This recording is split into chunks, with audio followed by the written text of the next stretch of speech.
welcome. Hi. I'm going to call you Joe. You said I could call you Joe earlier. Please. So please. Joe it will be. So you are very unique to me in a lot of ways. You've been very active in this space since the mid-2000s. 20 plus years you started Hit Record, which I remember the advent of an incredible online community. Yes, I'll pause Hit Record. That's so nice, thanks. Yes, and which of course became a really wonderful startup. And I'm wondering, along the way, when did you start to have concerns? Was there an inflection point for you where you started to worry about the advent of this technology or this type of technology on the work of artists, including yourself, including acting? Yeah, it's funny. I mean, you bring up Hit Record. Why don't I start? Let's go back to 2010, right? Sure. It's funny because now the tech industry has become like just a bunch of Lex Luthors. But back in 2010, we all thought that the tech industry were heroes. We thought these are the smartest, best and brightest minds in the world who are going to fix this messed up world with their incredible technology. That's what it really felt like. And social media was a big part of that. Social media was on the rise. There was the Arab Spring. There was Occupy Wall Street, which happened so, social media played such an important part of those movements. And I was working on this thing called Hit Record, which you just mentioned, which, by the way, launched here at Sundance in 2010. Was our first moment as a production company. I'm feeling kind of nostalgia. Dan used the word tender earlier. That really struck me about I have to say, here at Sundance. I saw Greg Araki's new film the other night, and I felt very tender for Right? you. Mysterious Skin was a seminal independent film. So Thank you. Yeah, yes. we're doing like an anniversary screening of it here, that's actually. great. Yeah. But so, you've been around, Joe. You've been around, is what you're saying. Yeah. Me and Noah were in a Sundance movie together back that same year, actually. So with Hit Record, the idea was, can we use social media to do something that was never possible before artistically? Can people from all over the world work on a collaborative art project together? And we were able to do that, and it was so much fun. And we made all kinds of things. We made films and music and books and records and TV shows, and it was really wonderful. And I was as optimistic as I think a person could be about what social media was. And I remember you asked this question: where did it sort of start to turn for me? It was a book. It was a very particular book I read by Jaron Lanier, who is one of my favorite thinkers alive. And I actually read his book because his second book is called Who Owns the Future? And in the second printing of that book, there was he wrote a new introduction in the context of the Snowden disclosures. And I, at that moment, was busy playing Edward Snowden in a movie. So I read this book, and Jaron predicted all of this shit. It's crazy. Go back and read Jaron Lanier essays from 2001, and it's like he's talking about today. It's really incredible. And he talked about how this business model that social media companies were using, where they don't charge customers, but instead charge advertisers to give a product for free, maximize the engagement of the users, and manipulate them on behalf of the advertisers. He really broke it down in an incredibly prescient way of how that was going to ultimately break the world. And we're seeing it. And then, of course, I think the floodgates sort of opened in 2016. There was Cambridge Analytica. Donald Trump won the election, and everyone was like, how the fuck did that happen? And it surprised everybody who was so kind of doughy-eyed, me included, about technology, and realizing it's not just that Twitter will help Barack Obama. It'll also help Donald Trump. We forgot about that part. Yeah, and when you read what Jaron has to say about, he actually talked about movements like the Arab Spring and Occupy Wall Street, and he said those played really well on social media, didn't they? It felt really good to read through those tweets, didn't it? What happened? What came of all those posts about the Arab Spring? What came of all those posts about Occupy Wall Street? They weren't actually productive because they took place on platforms that weren't designed for human connection and collaboration and productivity. They were taking place on platforms that were just designed to hook you, keep you, and serve you ads. So now we're facing a new technological revolution with this thing that gets called AI. And what's funny is a lot of these AI companies will say, oh, this is totally different. Don't put us in the same bucket as this social media technology, which has now gotten a little bit of a bad name. AI is just here to help. First of all, a lot of them are the same companies that are building these models and that ran social media. And even the new companies, they're running the same business models, the same exact business models. Hook you, keep you, serve you ads. And they're running the same exact algorithms that drive that business model, the algorithms that are so incredible at digesting billions and billions of data points to derive the exact thing that will hold your attention so it can serve you more ads. And we've seen the damaging side effects from that with social media, and we're about to see those damaging side effects get amplified so hard with these AI platforms. And look, I share the views of what Dan, Noah, and Jenna and Matt from Autodesk were saying. Like, I actually think this technology could be incredible, but the path of least resistance won't take us there. The default path gets dark. And so now, I think now is the time. Like, this is the moment where we all have to say, like, we can't just let it go the way that it'll go if we let them just follow profit incentives. There have to be other guardrails in place. Yes. So some of the most vulnerable folks and collateral damage that we see every day are kids. And you're a passionate parent of 3. Yeah. How's that going, by the way? Oh, it's the very, very best thing in my life. Oh, I miss imagine you're a wonderful parent. And you don't know. You don't know.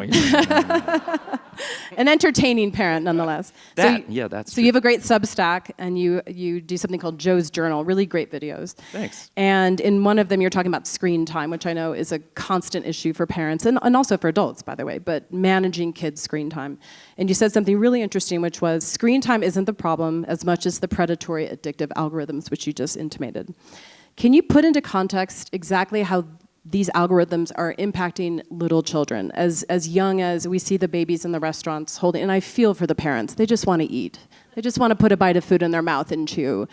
But then I also feel sick to my stomach worrying, thinking like, that poor baby, you know? And it's no one's fault, but I'm wondering, what is the impact that you can see now, even in your own kids, but also that we can try to maybe even cut this off at the pass?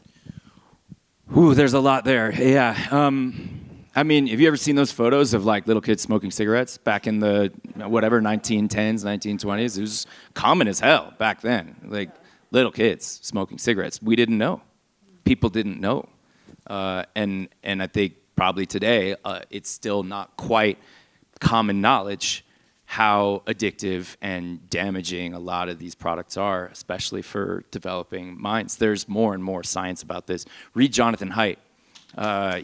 Jonathan Haidt wrote an incredible, any parent out there wrote an incredible book called The Anxious Generation, which is about a lot, he's a psychologist, a renowned psychologist, about a lot of the science that these algorithms, the impact that they'll have on young developing minds. He also, by the way, just put out just a brand new book, which is for kids. And I got it for my kids. It's sort of like half graphic novel and half this really great illustrated book for them about this stuff. So any parents out there, check out The Amazing Generation. But look, one thing, if there's one single thing I've learned about being a parent, it's that every family is different, and don't give advice to parents about how to parent, because we're all different and no judgment. Look, for me, yeah, and it's not that we keep our kids away from technology. We don't. Like, one of my kids is really into making digital music. It's amazing. It's like one of the happiest things in my life ever is like checking out the stuff that my kid makes. And he, the tools that he has today to make music or make videos or make animations compared to what I had when I was 10. It's like, it's so fun, it's so incredible. And I have no problem letting him sit there and work on his music project for as long as he wants to. But that is a very different thing than subjecting him to, you know, these algorithms, which are completely designed to be addictive. You can read like Hooked by Nir Eyal, and it details it. It details the social psychology, the science of hooking the human brain, sort of exploiting just the way that our brains work in order to hook you and keep you. And you know, we all like to think, well, it doesn't work on me. You know, and it won't. But like, if it didn't work on all of us, these companies wouldn't be trillion-dollar companies. It works statistically. It works in the margins. You don't necessarily notice it, and it's the same techniques they use to build slot machines. They use to build these algorithms, and whether that's an algorithm that's driving a recommendation engine that's recommending the next video on YouTube or YouTube Kids, or it's the algorithm that's determining what's the next word in the sentence generated by a chatbot that's going to keep you, or the next pixel in an AI-generated video. All the same thing. It's all the same thing.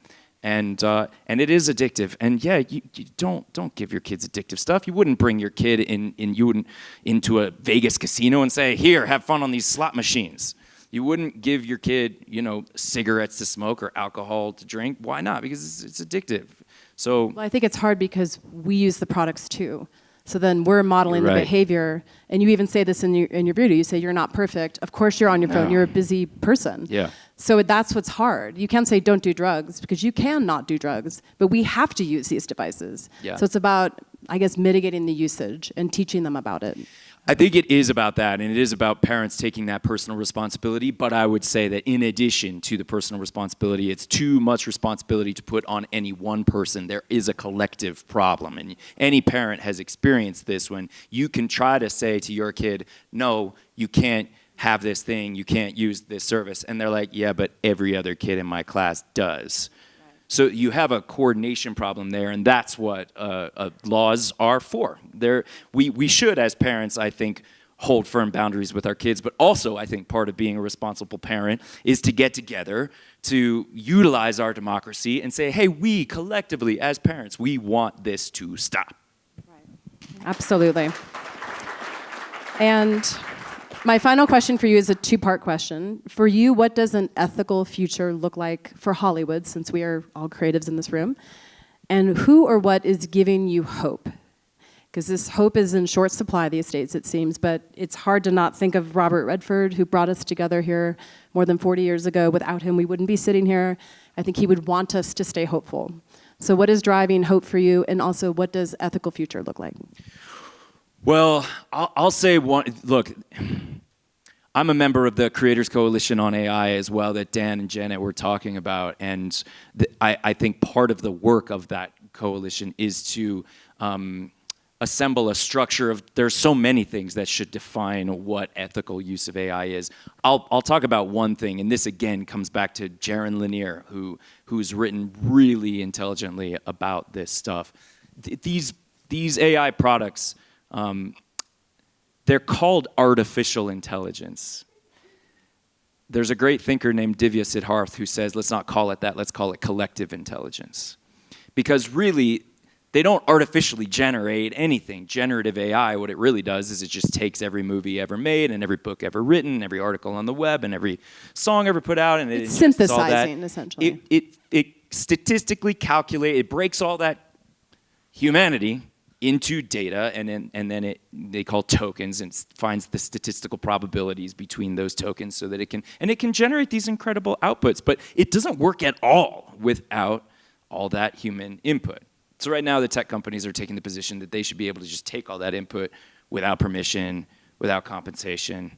I think if you take that down the line, that's no good for anybody. We're here, talking about independent filmmaking. And I completely get why an independent filmmaker would want to use these tools. And when I say independent filmmaker, I mean whatever. Like my 10-year-old and his buddy, or two 10-year-olds in Nigeria or Mumbai or wherever else who don't have access to the kinds of film industry that we have access to, who want to use these tools to make beautiful things and make things in a way that that we hotshots can make them because we have the budgets. They can't, so they want to use those tools. Great. They should be able to use tools like that. The question I have is just who makes the money when the tool gets used? That's all. Use the tools, but where's the money flowing? Because right now, the only place the money is flowing is 100% of the value of these tools is going into like 4 or 5 companies. And where does that lead? And why should it be that way when these tools wouldn't be valuable at all without all of those human inputs? So to answer your question, we need to build a system for ongoing compensation, not a one-time buyout, but an ongoing system where when a model generates an output, it can calculate what inputs were used more than other inputs, so it can rank the importance of those inputs, and it can pay people accordingly. We already do it on YouTube, for example. They split their ad revenue in half, and they pay all their creators. They right now haven't yet built the technology necessary to track the inputs of these AI models to the outputs. But that technology needs to be built, and then policies need to be put into place. It's going to be a lot of work. It's going to be really, really complicated. But that's the kind of upgrading of systems that I think of when Dan talks about upgrading systems. And what gives me hope is I'll say 2 things. One is that we're having this conversation. Back when we didn't see the downsides of social media coming, it was years and years and years before we started having these conversations. We're a lot earlier on the uptake this time, and that I think is reason to be hopeful. And the other thing I would just say is, like you mentioned, I have a 10-year-old and an 8-year-old and a 3-year-old, and they're so smart. They're gonna figure this stuff out better than any of us. So yeah. Thank you so much, Joseph. Thank you. Thank you, everyone, Thanks, for coming. I'm so happy to have you. Have a great night. Thank you so much.